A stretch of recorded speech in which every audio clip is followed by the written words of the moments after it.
해주시죠.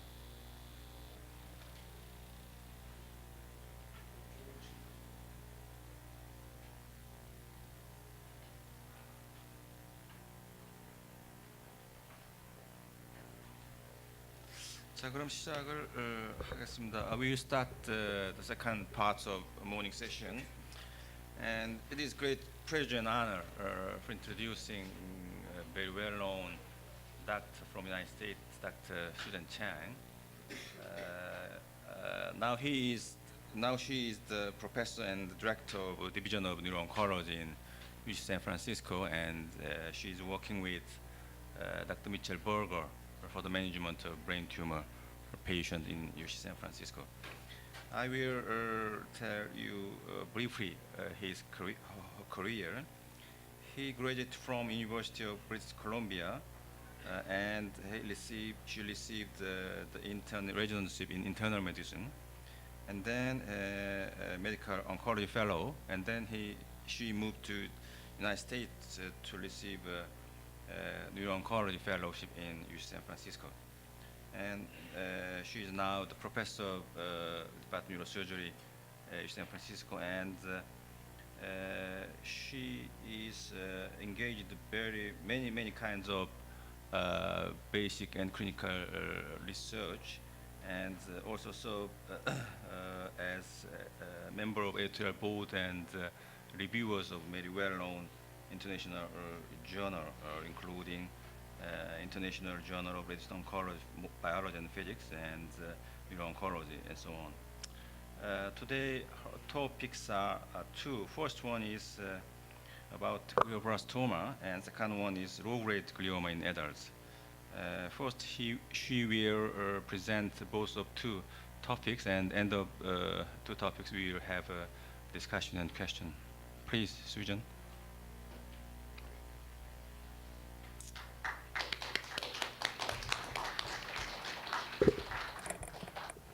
Well, first I want to thank the organizers, Dr. Kim, for inviting me to give these couple of talks and to participate in your update session. It's really been an honor. I've had a wonderful time visiting Korea. This is my first visit, and I've been very pleased with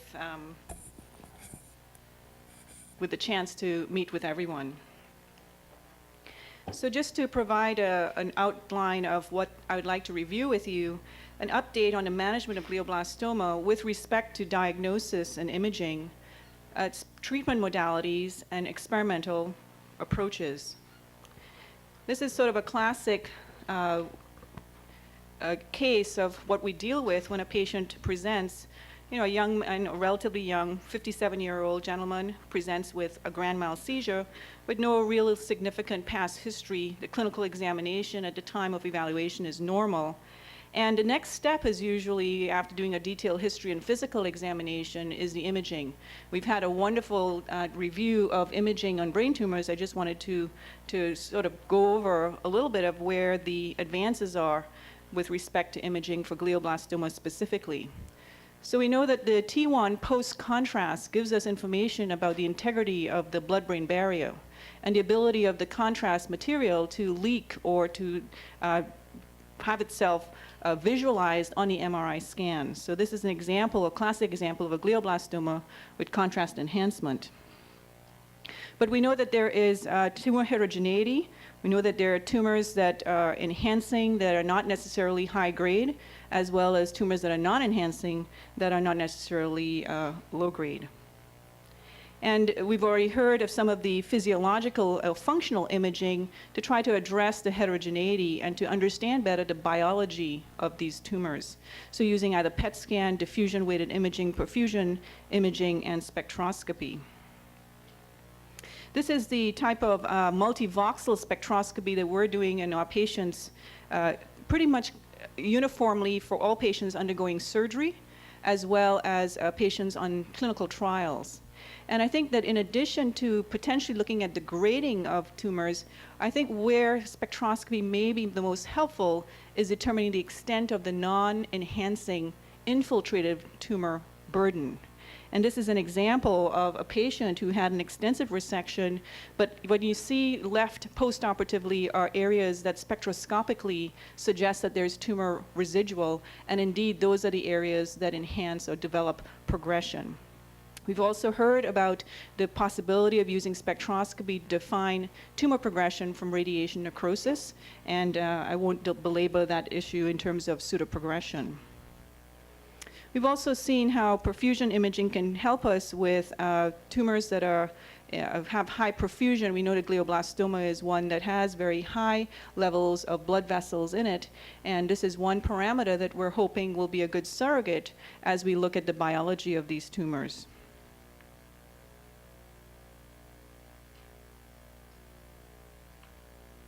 The other aspect in terms of imaging and the future in neuro-oncology is the use of higher magnet strength imaging. And this is an example of the type of imaging you can get from patients who undergo a 3 Tesla as opposed to a 7 Tesla magnet imaging. And what you get is a 1.3 to 1.5 fold increase in the contrast vessels at the 7 Tesla. And you can see the very, very elegant appearances of the venous structures using susceptibility weighted imaging on the 7 Tesla. This is some of the susceptibility weighting imaging that we are studying in patients. This is a patient with a newly diagnosed glioblastoma. Again, you can see not only the anatomy, how well visualized, but also the blood vessels that you can see within the tumor as well.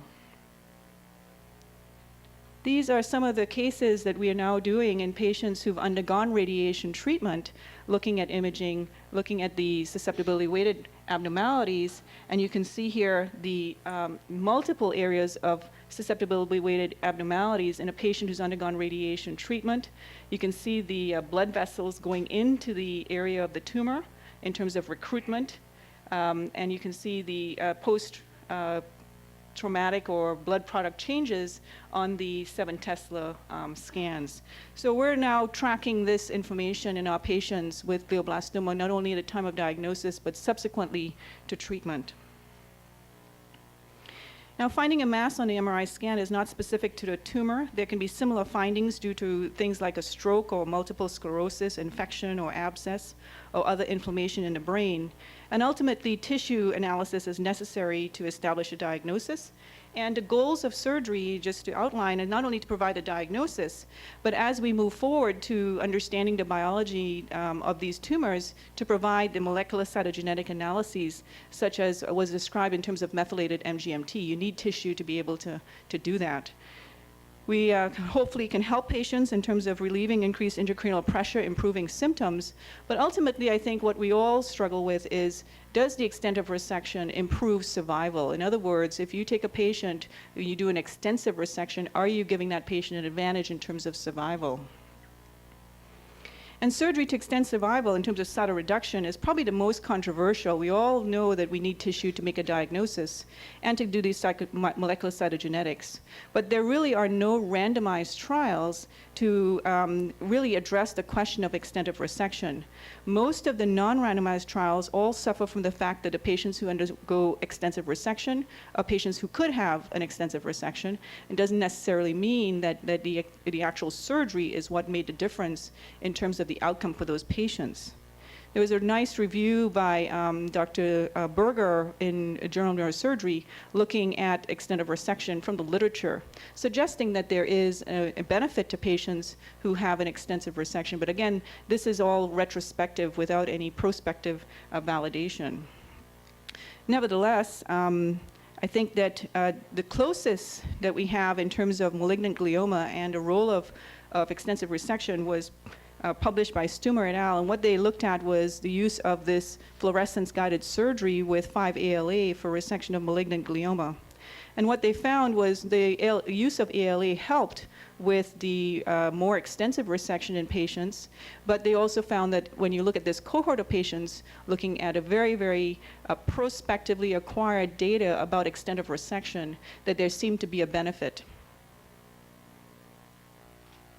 There are many ways that we can try to optimize surgical resection. This is from Dr. Berger's work, looking at diffusion tensor imaging to characterize the motor pathways and the subcortical pathways. There's also the use of intraoperative MRI, and these are all ways to try to optimize the extent of surgical resection in a safe way, because what we don't want is to proceed on with very aggressive surgeries, but end up having complications in terms of the functioning of the patients.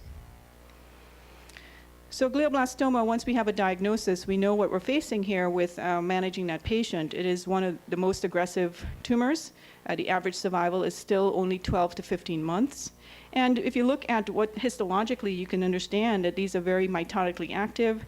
They have neurovascularization and necrosis. What are the risk factors for developing these tumors? It is not very well known in terms of the types of exposures to the environment for which patients are make them susceptible to developing these types of tumors. But there's some interesting findings of immune system affecting the ability of these patients to either be protected against the development of these tumors. And I think as we look at how we understand which patients are at risk, this is where molecular epidemiology comes in. And this is the understanding that there is some kind of exposure, an internal dose, ultimately to cause altered structure and function with clinical cancer. And then even when cancer forms, there is ultimately progression of the disease.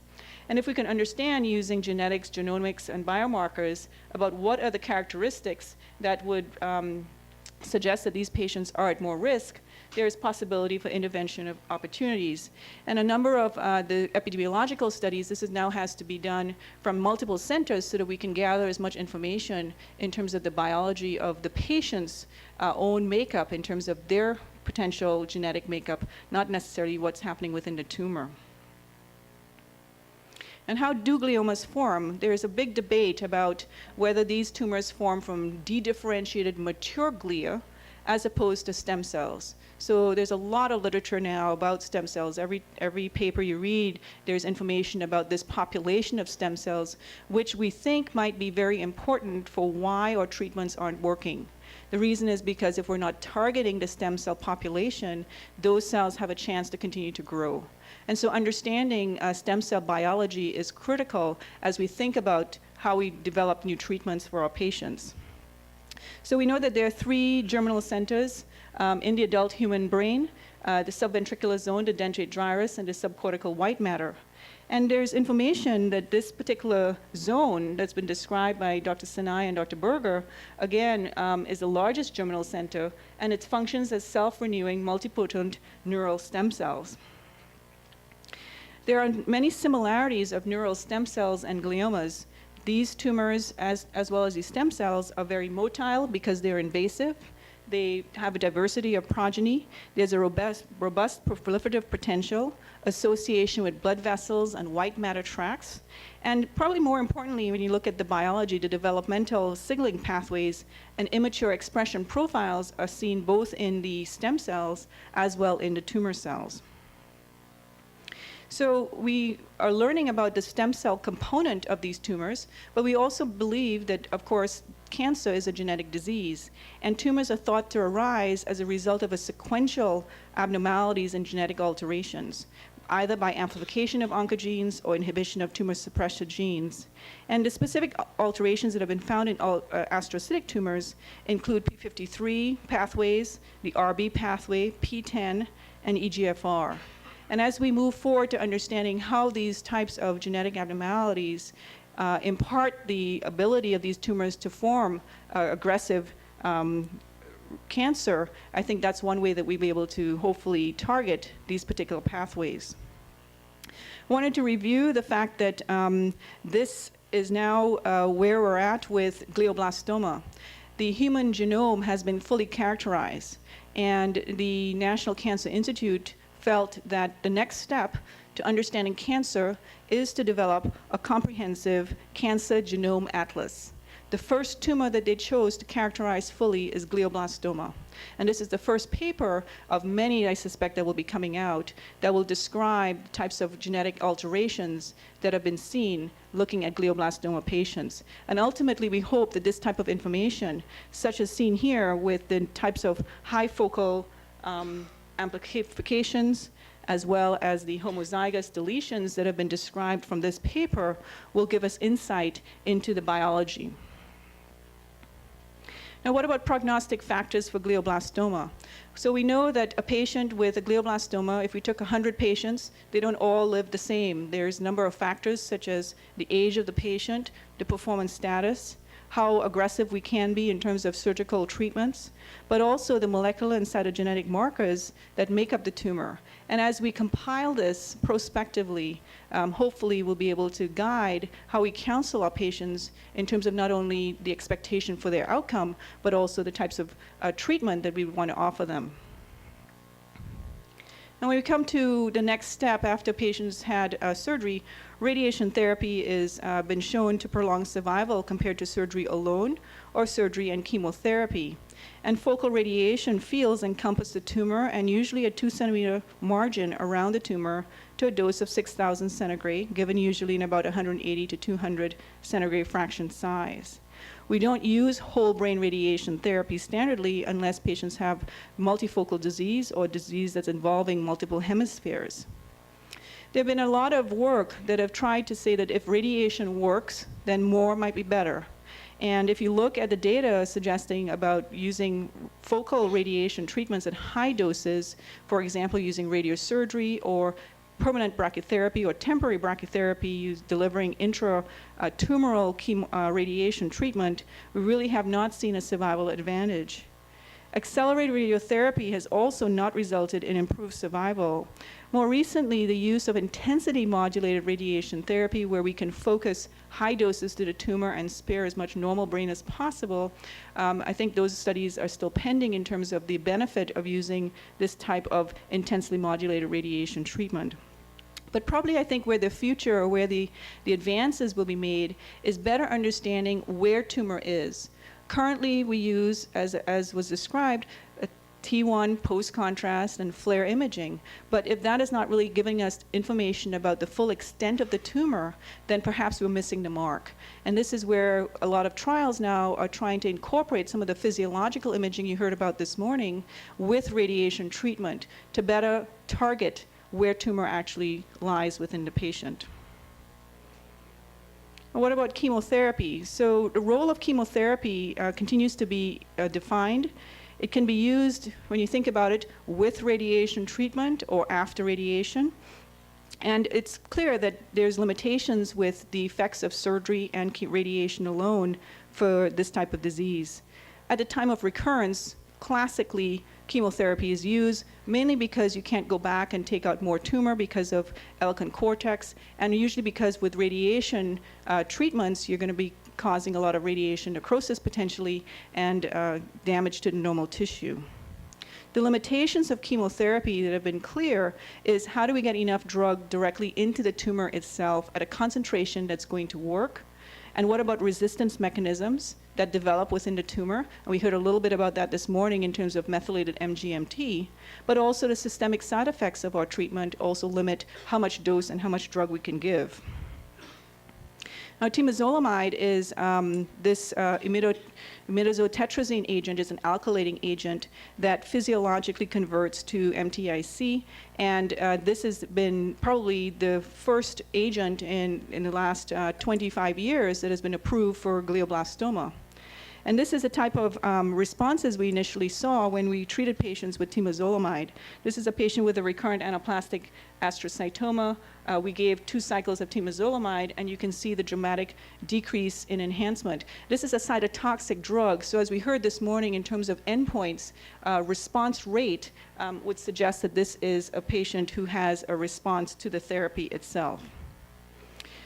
You've seen this graph of the results of using temozolomide concurrent with radiation therapy and then adjuvant.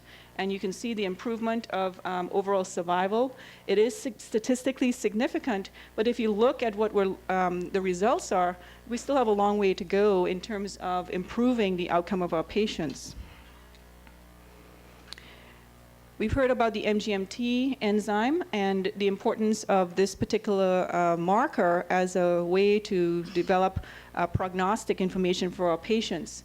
And as a result of the knowledge that these tumors are very resistant because of this mechanism, there have been a number of strategies to reverse drug resistance that are being pursued. Specifically, how do we schedule the chemotherapy so that we can get more advantage in terms of exposing the tumor to treatment and thereby preventing this resistance mechanism? So here are some of the strategies. One is to use alternative dosing schedules of temozolomide. The other is to use an agent that may saturate 06-methylguanine DNA adducts. And this is something that has been done using, for example, 06-guanine. And this, unfortunately, the problem when you start doing this is that the normal tissue needs methylated or needs MGMT to protect itself against the toxic effects. And when you start trying to knock down MGMT, essentially your toxicity goes way up in terms of hematological side effects. This is probably the way that we're trying to get around temozolomide resistance. And what I've done here is compiled for you various regimens, the doses of the temozolomide that's been used, the schedule, how it's given, and looking at the intensity in terms of the dose per 28 days and the relative intensity. So in an adjuvant setting, we're using 5 days of chemotherapy with temozolomide every 28 days, but we can do it daily. This is what we do during radiation treatment, and you can see we get a relatively dose intensity of 1.6. And depending on how we give drug, for example, 21 days on and 28 out of the 28 days, you can see that we can increase the intensity to 2.1. And a number of these studies are being done to pursue this ability to overcome the resistance mechanism. Probably the most important study that's been completed now in terms of accrual is the Radiation Therapy Oncology Group. It's a multinational and international study looking at 2 dose schedules of temozolomide in the adjuvant setting. So they use the standard as the control arm and the 21 out of 28 days as the experimental arm. 1,200 patients have been accrued. Every patient needed to have MGMT status done as part of the eligibility criteria. They've accrued these patients, and we await survival results. So I think this is something that when you look at the literature, not only at meetings in the next few years, I think you're going to start to see the results from this particular study being presented. So there are many limitations to therapy for malignant glioma. As I mentioned, with surgery, these tumors are infiltrative, and you cannot take all of the tumor out. There's always residual cells left, and we're limited by normal structures in terms of eloquent cortex. The radiation, similarly, the dose is limited by secondary brain injury. And for chemotherapy, as I mentioned, not only drug resistance and systemic side effects, but really how do we deliver the drug better to the tumor? So the move is to use understanding the biology of the tumors to then develop targeted therapies. And we've heard some information this morning about how do we design clinical trials for patients using targeted therapies. So it is this understanding that not only do we need to attack or target the DNA and how these tumors divide, but there's signals that these tumors receive from the environment through ligands and receptors that allow for the signaling pathway to take place in terms of telling the cell or giving the information about to divide or to infiltrate and to develop blood vessels. So this is just a schema of the types of drugs and targets that we are using in neuro-oncology, trying to understand how we can target these particular pathways. So normally what you have is a receptor here, usually is a transmembrane receptor. The ligand or the factor in the periphery binds to the receptor, and then you get this signaling that occurs that then translates this to the nucleus for gene transcription, which ultimately allows for these particular physiological properties of the tumors. And we can either block the receptor itself using a monoclonal antibody. An example of this is using an epidermal growth factor V3 vaccine, where we block the receptor if the receptor is mutated. We can use a ligand that is a monoclonal antibody that binds the ligand in the blood. And of course, using signal transduction inhibitors or tyrosine kinase inhibitors at the enzyme level. There are many other strategies looking at potentially either antisense strategies or interfering RNA, as well as gene therapy to target the gene transcription level. This is just to outline the fact that, for example, for just one pathway, epidermal growth factor pathway, you can see the number of agents that have been developed just to attack this particular pathway. And we hope, of course, to elucidate this type of information for glioblastoma, since epidermal growth factor receptor is an important marker. But there are many difficult situations and challenges for developing these types of treatments. We've heard not only of the fact that how do we do these studies in an intelligent way, but also the fact that there are very complex targeting signal and pathways available in glioblastoma. So even though we understand that epidermal growth factor receptor is one particular pathway, there are multiple downstream effects using either PTEN or the RAS pathway, the RAF pathway, that all relate potentially to this particular one. So if we don't address the downstream effects, and all we do is block one aspect, you can see that the redundancy of these pathways make it difficult for us to get a result. But there is a rationale for anti-angiogenic strategies, and perhaps this is the one area where, when we look at targeted therapies, has been successful in glioblastoma. There's still a lot of work to be done in terms of understanding what this is providing us in terms of a benefit. But vascular endothelial growth factor is a key survival factor for tumor vasculature. And the effects of blocking vascular endothelial growth factor results in the fact that you can disintegrate the microvasculature, the endothelial cells undergo apoptosis, you get regression of existing microvessels, and normalization of the surviving vasculature. You also get inhibition of these new vessels being formed. And this is how bevacizumab, or Avastin as we know it, works. What it does, it sequesters the ligand from the periphery, preventing that ligand from binding to the receptor. Why is this important? This is important because it doesn't need to get into the brain, it doesn't need to get across the blood-brain barrier, it doesn't need to get into the tumor. So a lot of our strategies, for example, chemotherapy drugs or tyrosine kinase inhibitors, we have to get the drug into the tumor for it to work. This particular drug does not need to get into the tumor, it just needs to get into the bloodstream to sequester the ligand. And when we look at some of the data that's been presented so far at the use of bevacizumab, it has been in combination with a chemotherapeutic drug called irinotecan, or CPT11.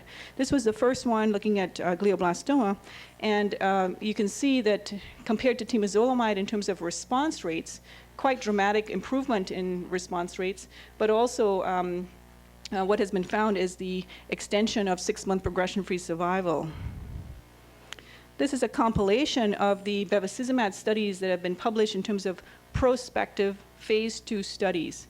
So this is the Vandenberg article that I just showed you, showing a response rate of 57%, 6-month progression-free of 46%, with an overall survival of 10.5 months. And Dr. Clausey, through multiple participation of various institutions, ran a randomized phase 2 trial of bevacizumab and CPT11 versus bevacizumab alone. And you can see that bevacizumab alone does afford a good response rate, as well as 6-month progression-free survival and overall survival.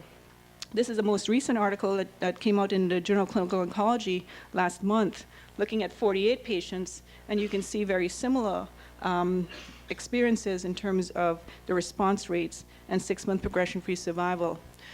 Genentech is the company that makes bevacizumab, and they will be going to the FDA at the end of this month to petition for this drug to be approved for the indication of recurrent glioblastoma.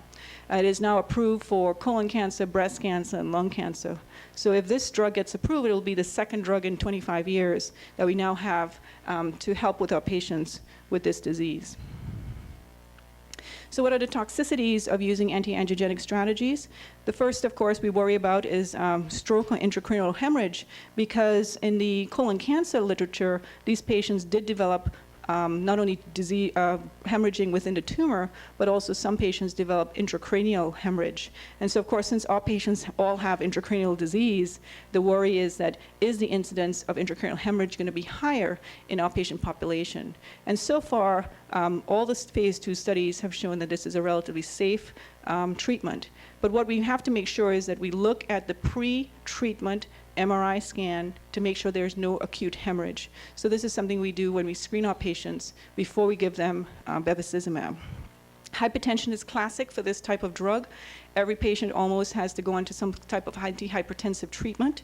And then, of course, proteinuria is the other known side effect from this drug. These are some of the strategies when you think of angiogenesis. The vascular endothelial growth factor is only one component of the angiogenic pathways. So you can see that there are parasite endothelial cells and extracellular matrix, as well as the endothelial progenitor cells, that all interact to form these new blood vessels. And vascular endothelial growth factor just sits in this one aspect. So some of the new strategies of treating patients is looking at various other mechanisms, targets, and drugs. And this is all in glioblastoma. So you can see that the field is really advancing in terms of trying to pull as many strategies to target these particular tumors as much as possible. These are some of the ongoing anti-angiogenic strategies that I talked about. So not only using all of these different strategies, but also when do we give it? Do we give it up front before we start radiation treatment and chemotherapy? Do we give it with radiation and chemotherapy? Do we mix it with other drugs? And this is, all of these types of studies are being done currently. Probably the other one that I wanted to talk with you a little bit is the use of these drugs to reverse radiation necrosis effects. This was published first by Victor Levin et al. In 2007, and then confirmed by a number of other studies. So this is one study where what they did was every patient had a biopsy-confirmed cerebral radiation necrosis and were treated with bevacizumab. And you can see that there was a dramatic improvement in the enhancement. And most of these patients were able to come off steroids and have a better quality of life. This is another study. This was one patient that was presented by Wong et al. In JCO.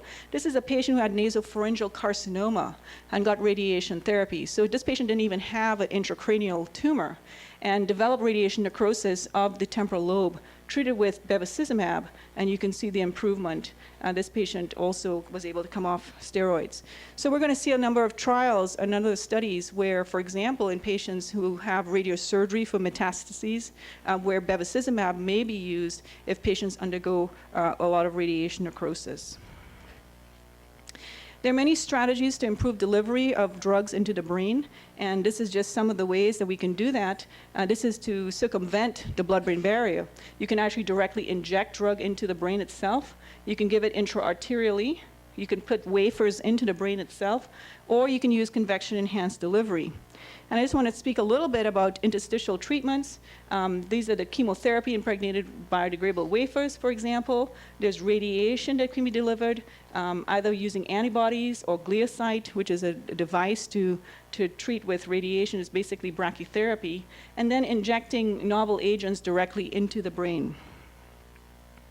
This is what convection-enhanced delivery does. We put catheters into the brain tumor or the surrounding parenchyma, and we basically using a pressure gradient deliver drug to a volume that includes not only the tumor but also the infiltrative cells. And the idea here is to, of course, increase the delivery of the drug to the tumor.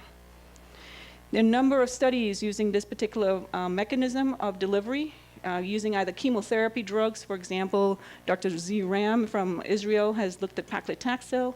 There are a number of conjugated toxins that have been tested using oligonucleotides and radioactive monoclonal antibodies. There are a number of studies that are planned for viruses as well as nanoliposomal agents. There are other many experimental treatment approaches in the field using gene therapy, neural stem cells, and immunotherapy trials. So I think that the main message I want to get around here is that there's a lot of work being done at the forefront of trying to improve on the treatments for our patients, and it's really based on the understanding of the biology. So in summary, I think it's clear that we need to continue to advance our understanding of the scientific basis of glioma formation, and this type of insight is what's going to give us important information to translate it to the patient and into the clinic. We need to continue to evaluate these novel treatments that have been described, and I think the cooperative and multidisciplinary effort, as I see here today with imaging, as well as clinical trialists, as well as the neurosurgeons, I mean, that's really how we're going to move this field forward and help our patients. So thank you very much at this point.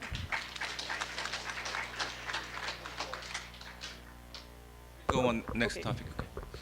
Somebody going to help me with?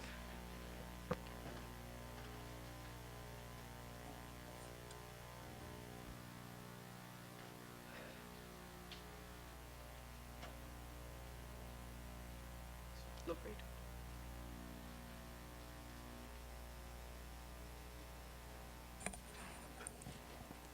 So I've had a chance to review with you glioblastoma. I'm going to switch now and talk about low-grade glioma in adults.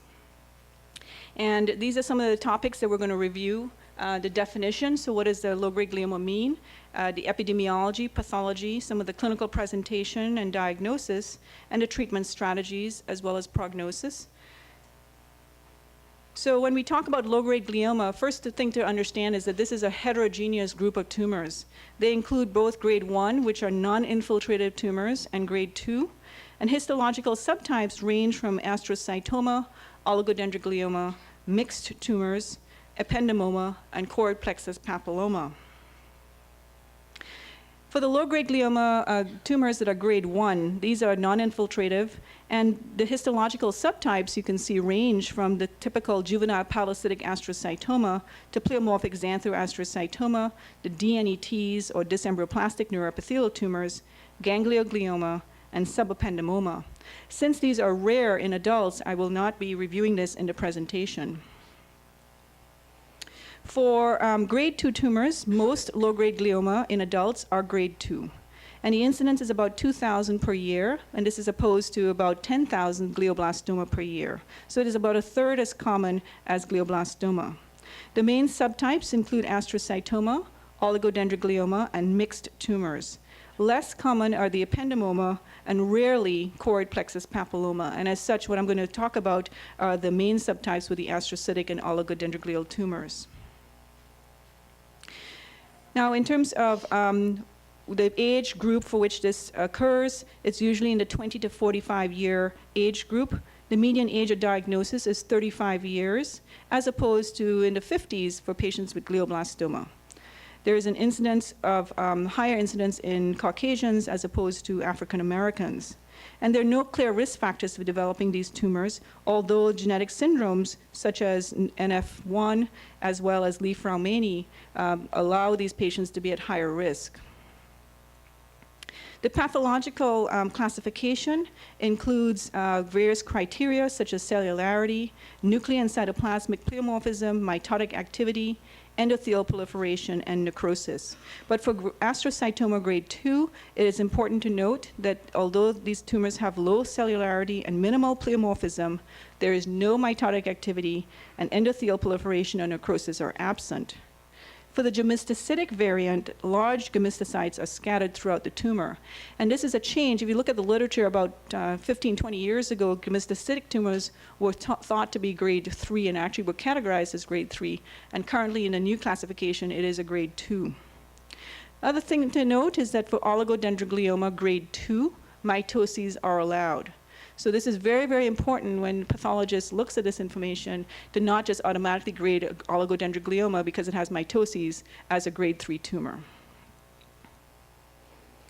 Histological assessment can be subjective. There are a number of trials or studies that have shown that there's a high inter-observer variability. If you show the same specimen to the same individual pathologist, they can give you different answers, and if you send that same slide to 5 different pathologists, you're going to get different answers, suggesting this difficulty with characterizing oligodendroglioma, especially the mixed tumors.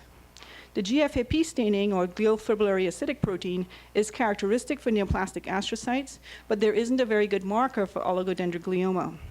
We know that if there's a high proliferative index, then these tumors, that despite being called grade 2, these patients tend to have a worse prognosis. This is a type of pathology that we can see with the glial fibrillary acidic protein staining in the astrocytoma, and a typical sort of fried egg appearance that we see with oligodendroglioma. Now, what about the pathogenesis?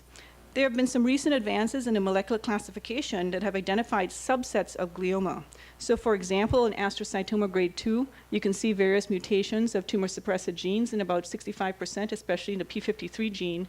And of course, for oligodendroglioma, the characterization of allelic loss of 1p19q is seen in 80% of the tumors. In fact, when a patient in our institution has a diagnosis of a potential oligodendroglioma or mixed tumor, a pathologist, we all get 1p19q before they will sign out the final pathology. There are known aberration of growth factors and receptors and signaling pathways that are being assessed, but it's unclear what the relationship this is to tumor growth and progression.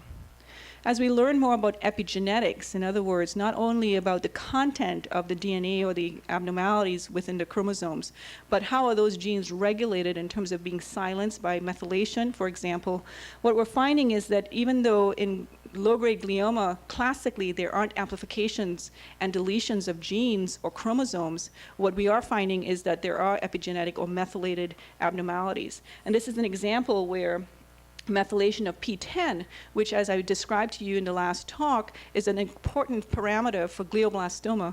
What we're finding is that P10 is actually methylated in about 40 to 50% of low-grade gliomas, suggesting that this may be an important pathway for the activation of these tumors. Now, how do these patients present? The most common presenting symptom is a seizure, usually in 50 to 90% of patients, depending on which study you review. And other symptoms, of course, are related to the fact that these patients have intracranial disease.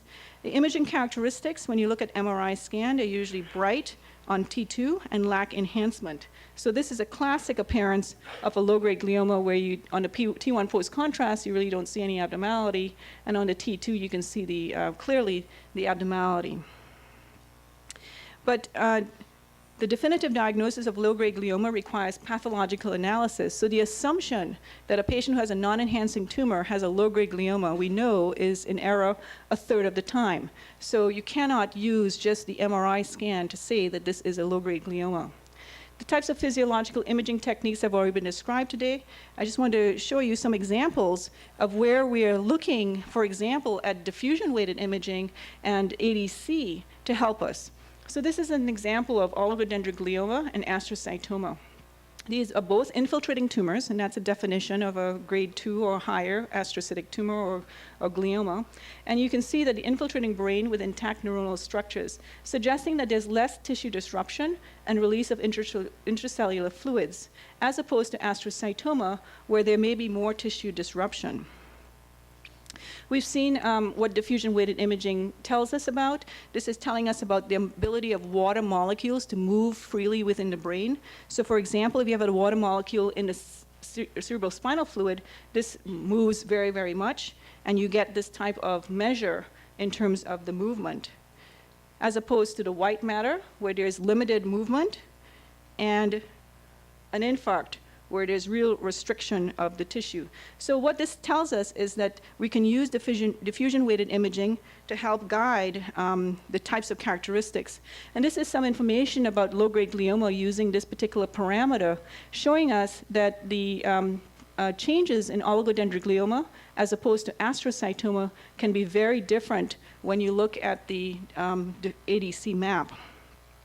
This is just some of the findings that we've seen. So this is a patient, for example, where you have a patient here with a classic astrocytoma, and this is characterized as a red. This is a patient with an oligodendroglioma, and this is one that is blue. And you can see here the mixture in a patient who has both oligo and astrocytic component. So what we're doing is we're characterizing this type of information in every patient who presents to us with a newly diagnosed non-enhancing mass, trying to understand the ADC characteristics within the tissue. And if a patient cannot have a complete resection, we are guiding the surgeons to say that, for example, if you have a tissue characteristic like this, that we would like a sample from both the red and the blue regions, because you may not be characterizing the full extent of the tumor by just taking one area. This is, you've heard about perfusion-weighted imaging and how we can look at how much of the blood volume goes within the tissue. And this is an example of how it's helpful. This is a patient with an enhancing mass. This is a patient with a non-enhancing mass. And you can see that the perfusion characteristics in this case is very low, as opposed to this patient who has high perfusion. And this is a patient with a low-grade tumor and one with a high-grade tumor. Similarly, if we take two patients with non-enhancing characteristics, they look very similar both on T1 as well as T2. But if you did perfusion, you can see that there is very little perfusion in this particular patient, and this patient is a low-grade tumor, as opposed to a patient like this, where you can see high-grade elements within this particular tumor. The caveat we've heard this morning already, and this is really important to take in consideration, is that for oligodendroglioma grade 2s, perfusion can be increased. So, and this is because when you look under the microscope, there are multiple small vessels that are seen within oligodendroglioma that's classic for this tumor. Spectroscopy is a good way to look at, again, the infiltrative component. And we're using things like, this is an example of non-enhancing component of a tumor, looking at the tremendous abnormal peaks that we see within this tissue. This is not just edematous brain, this is residual tumor. So I just wanted to share with you the types of comprehensive imaging that we're doing in our patients who present. This is a patient, you can see here, this is a classic T1 post-contrast. We're doing spectroscopic evaluation. We're also doing lactate edited to look at the areas of hypoxia, which are presumed to be a higher grade in terms of those particular patients, in terms of the aggressiveness of the tumor. And then we're looking at all of these parameters in terms of not only the ADC map, the peak heights, but we're sort of characterizing all of these changes in our patients. And this is an example of a patient with astrocytoma grade 2, and this is an example of a patient with another astrocytoma here. So just to show you the types of imaging that we're doing on every patient as much as we can before they undergo surgery. So what about surgery? I think the goals are very similar to one in glioblastoma, except perhaps for the addition that by doing an extensive resection, the hope is that we can decrease the risk of malignant transformation. We know that low-grade gliomas ultimately progress to high-grade tumors. And for example, Dr. Berger probably has been the main one to suggest that the more tumor you take out, the less you have tumor remaining, the less chance for this risk of malignant degeneration. We know that gliomas are heterogeneous. It seems that a more extensive resection will not only give us a better estimate of tumor type, especially this is important for prognosis and treatment recommendations, but also as we move forward to characterizing these tumors with molecular and cytogenetic analyses, I cannot emphasize the importance of getting tissue on all our patients. Resection, when safe, can relieve symptoms and decrease the need for steroids. And in cases of patients with intractable seizures, this is another situation where surgery affords us a benefit for our patients in terms of decreasing the risk for seizures and minimizing the use of sometimes multiple anticonvulsants when these patients have refractory seizures. There are no randomized trials, very similar to glioblastoma. There are many retrospective reviews. There was a very good one by Kelez et al. In 2001, looking at extent of resection, again suggesting that this is an important factor. But probably the one that Dr. Smith, Justin Smith at UCSF looked at 216 adults with low-grade glioma who were eligible for resection. So the difference here is that if you look at the previous studies in terms of the retrospective reviews, they took patients who had biopsies and they took patients who had resections.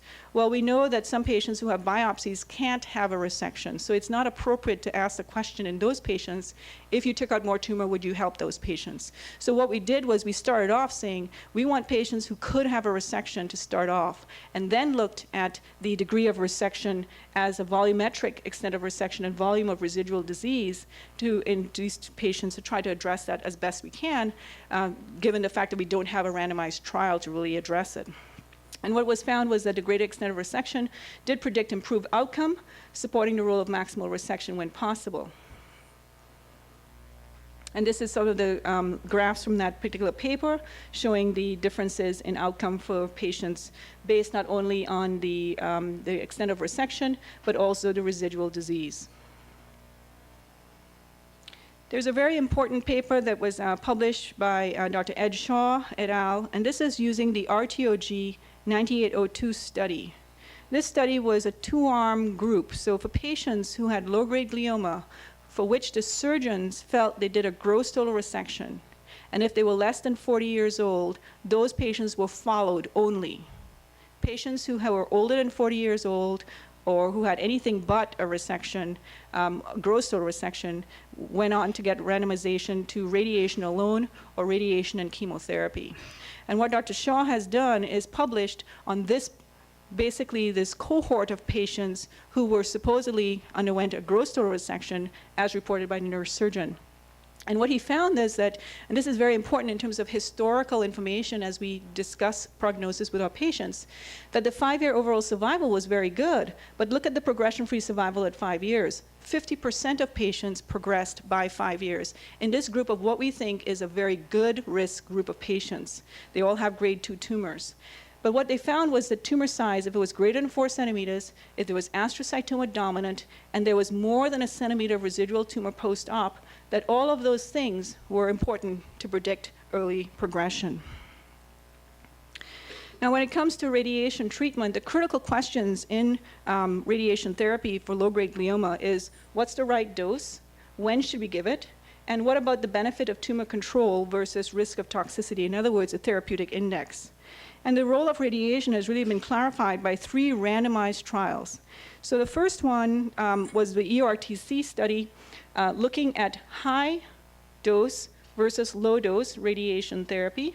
There was another study looking again at high dose versus low dose, and both randomized studies showed that there was no difference in overall survival or 5-year progression-free survival, but expectedly, there was higher toxicity with a higher dose. So again, this is very, very important as we think about using radiation treatment and what dose we need to give for our patient population. When should we give it? And this was done by EORTC, another randomized trial of over 311 patients. And what they did was they took patients and radiated them one arm right away versus waiting for progression, at which time they then did radiation treatment. And what they found was that the time of progression was slightly longer in the irradiated group, but that there was no difference in survival between these two groups, suggesting that if you waited for patients to have progressive disease and then do radiation treatment, that you have not taken away from the survival benefit. And this is just some of the information looking at the survival curves as well as the progression curves, showing an improvement in progression-free survival using radiation treatment. So the decision about intervening with radiation following surgical diagnosis, I think, needs to be individualized. If I have a patient with a disease that is right in the motor strip, for example, I don't wait and watch those patients necessarily because, of course, you want to delay progression in that particular patient because of the adverse effects of progression in that patient in terms of functional. And if we're going to use radiation treatment, this is the standard dose. And these are some of the things that might influence your decision about when to intervene. The age, the symptoms, the size, the extent of resection, and the mitotic labeling index. And what about chemotherapy? Well, again, this is where the role of chemotherapy is evolving in low-grade glioma. And if you look at the studies that have been published to date in terms of randomized trials, the combination of procarbazine, CCNU, and vincristine has been used. And that's really because of the benefit that was seen in terms of patients with oligodendroglioma grade 3. We know that chemosensitivity is associated with 1p19q loss. But if you look at the trend, since temozolomide has now been approved for high-grade glioma, most of the chemotherapy trials that are being used in low-grade glioma have shifted to the use of temozolomide. This is one of the couple of studies that were done looking at nitrosourea-based chemotherapy, either with CCNU or combination of procarbazine, CCU, and vincristine. And basically, the addition of chemotherapy to radiation has not shown us a survival advantage. This is a study that was done looking again at radiation and temozolomide for high-risk gliomas. This study is ongoing in terms of the results, but they defined high risk as for patients who had at least 3 of the following. And this is where you can see that the characteristics of the tumor as well as the age of the patient is critical as we plan studies for these patients. Neoadjuvant chemotherapy, so giving it prior to radiation treatment, is one that is being looked at. A lot of studies are ongoing to address this, but we don't have the results in terms of whether this is a beneficial strategy for our patient population. And then what we need to think about, of course, is whenever we treat these patients, the complications. Remember that these patients are generally young. The median age is about 35 years, and they may be asymptomatic at the time of progression, except for a seizure, and when you put them on anti-seizure medicine, they're completely fine.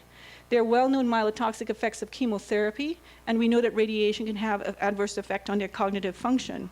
And high doses of radiation therapy was clearly associated with worse quality of life. So as we continue to assess our patients with new therapies, I think we have to keep in account what are we doing in terms of the quality of life for our patient population.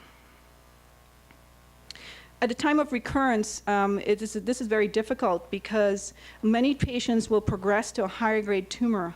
A lot of these patients initially might have non-enhancing disease, and then you see at the time of progression that their enhancement occurs. And a lot of problems with this situation is the fact that if you look at the eligibility for clinical trials for which we're testing all of our new drugs, patients with initial diagnosis of low-grade glioma are often not eligible. So this is a group of patients we know are going to progress, but we have not included into our armamentarium in terms of the types of drugs that we're testing. The typical 5-year survival for patients is 50 to 65%, and these are the median survival for patients with different tumor types. And patients with oligodendroglioma can live quite long, especially those with the 1p19q co-deletion. But the effort, I think, is to try to identify risk groups. I wanted to share with you, this is a preoperative scoring system performed at UCSF and then validated at multiple institutions. And this is by Edward Chang, who is a resident in our program under Dr. Berger. And what he, with Dr. McDermott, developed this very simple 4-point scoring system based on location, Karnofsky status, age, and maximum tumor diameter. And basically was able to show that the 5-year cumulative overall survival, just using this preoperative scale, was very, very important in terms of predicting prognosis. And this has been validated with several institutions now, where they've sent us all our data. And this will be published, I think, in Journal of Neurosurgery in the next few months. There have been a number of validated EORTC multivariate prognostic scores. Again, age, astrocytoma histology, maximum tumor diameter of 6 centimeters or more, if the tumor crosses the corpus callosum, and the presence of a neurological deficit preoperatively. And if you stratify patients on low risk versus high risk, you can see the marked difference in the survival expectations. In fact, if you look at high-risk patients, they are doing as poorly as patients with grade 3 tumors. So this is very, very critical as we counsel our patients and think about enrolling them into clinical trials. What is the prognostic significance of extent of resection, the volume of residual disease, 1p19q status, and mitotic index? Those things have not yet been incorporated into this particular prognostic score. So as we move forward with more of this information in the future, I think you'll start to see this type of factors being incorporated. So in summary, low-grade glioma are a heterogeneous group of tumors seen mainly in the younger age group. The most common histology are the astrocytic and oligodendroglioma tumors. And stratifying patients into risk groups, I think, is important as we try to predict outcome and determine the timing and selection of treatment options. Maximal safe resection is a reasonable initial treatment, and decision about treatment following surgery can be dependent on many factors.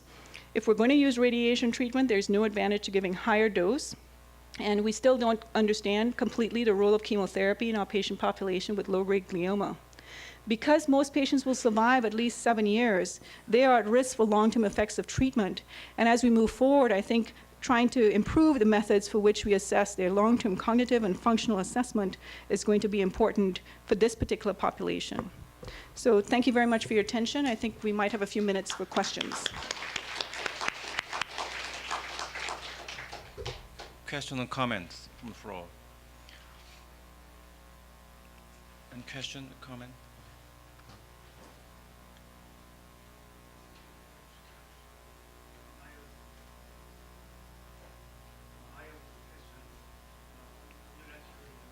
마이크가 안 나오는 것 같은데.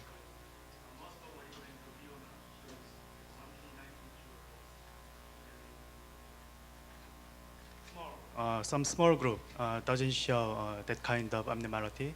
So, do you believe that subgroup is still oligodendroglioma or something else?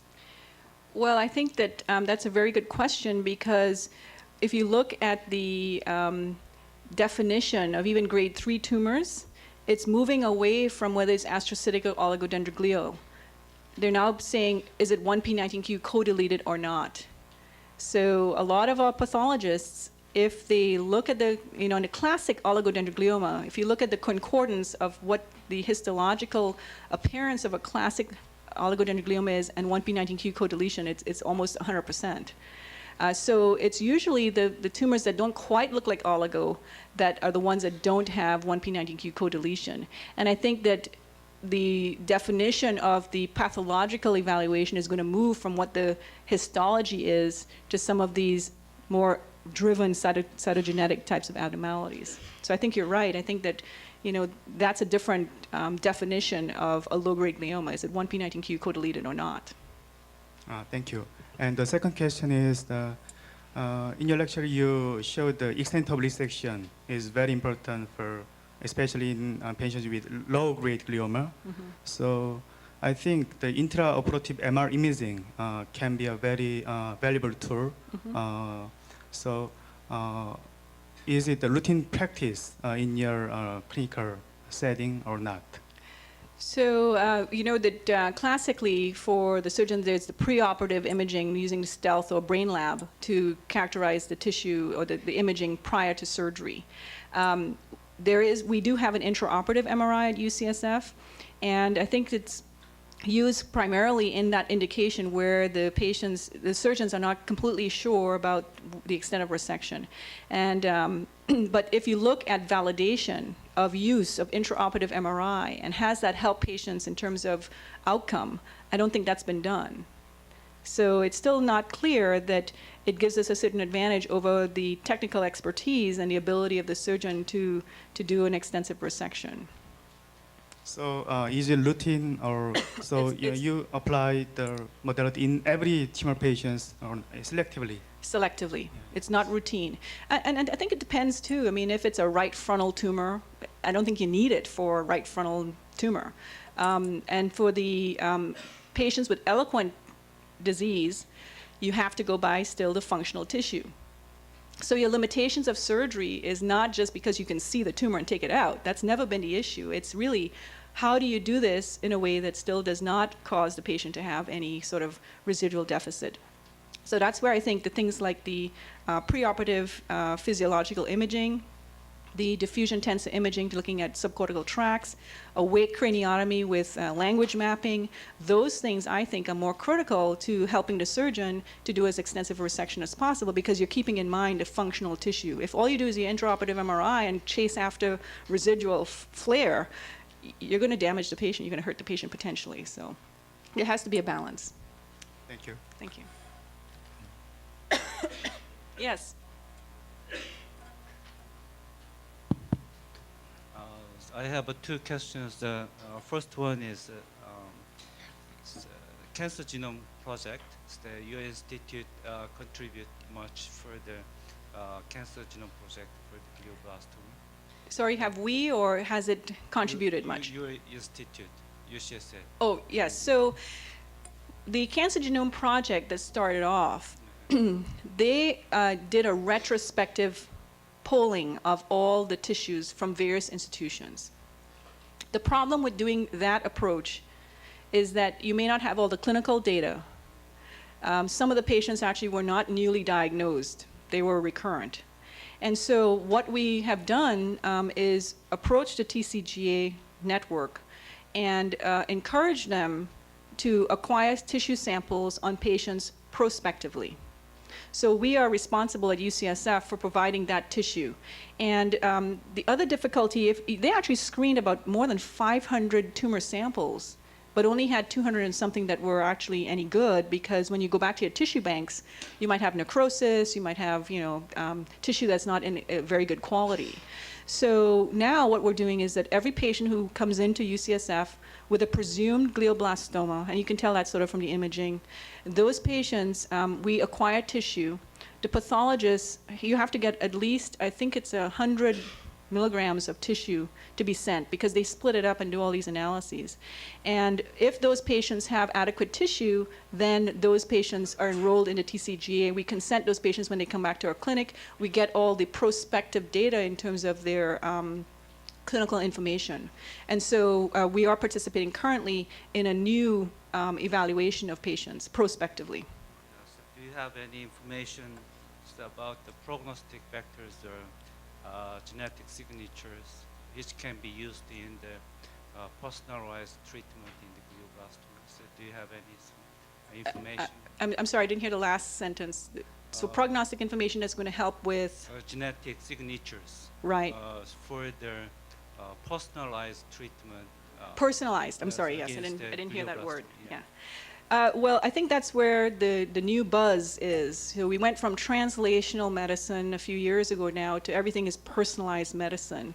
And it's classically to try to use not only the known prognostic factors that we have in terms of age and KPS and extent of resection, but incorporating some of the things like perhaps methylated MGMT, as well as P53 or P10 or EGFR V3 into our parameters.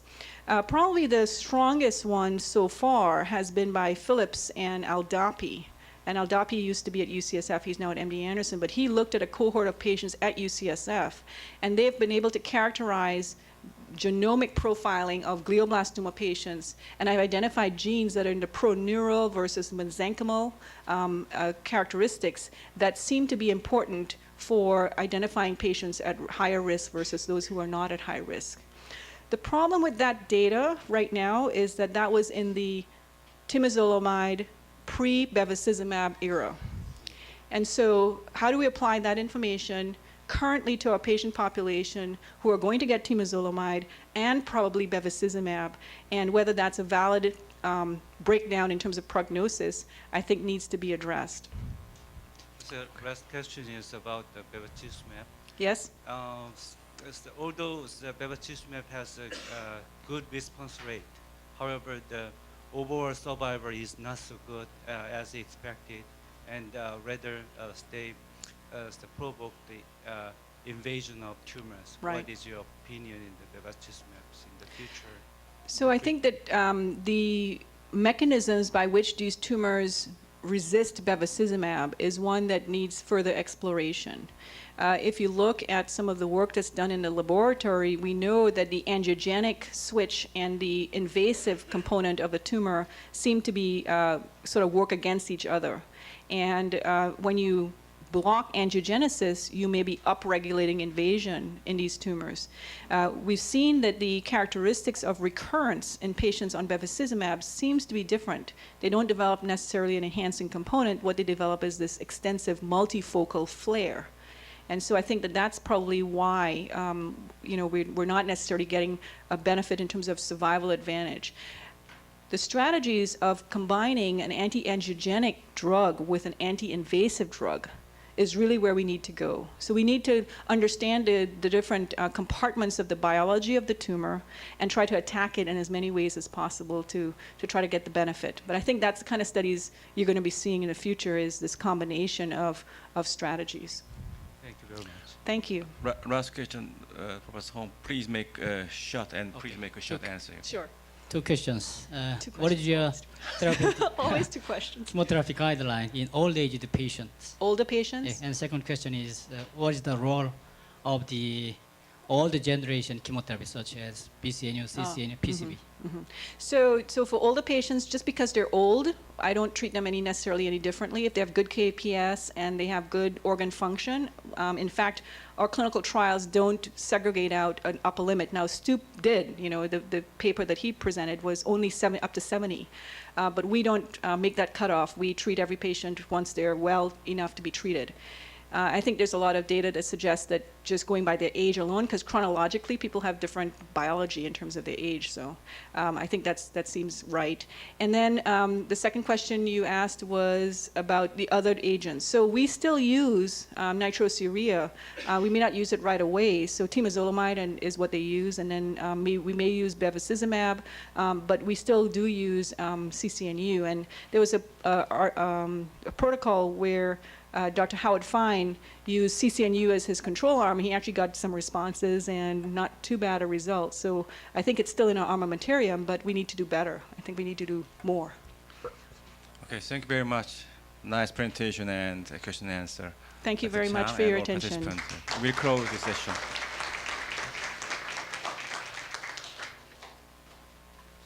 감사장 전달하겠습니다.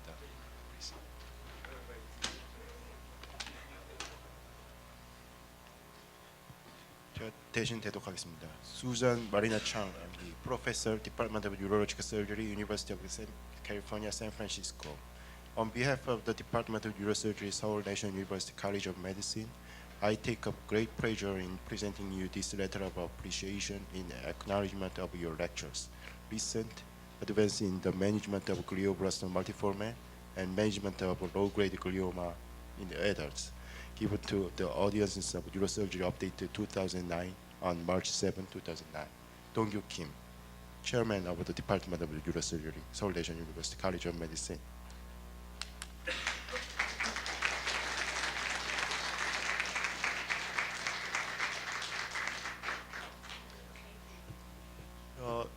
초청 연주자들과 좌장분들 그리고 원로 교수님들 모시고 교수 참석하신 분들 다 오셔서 사진 촬영 있겠습니다. 단상 앞으로 나와주시면 감사하겠습니다.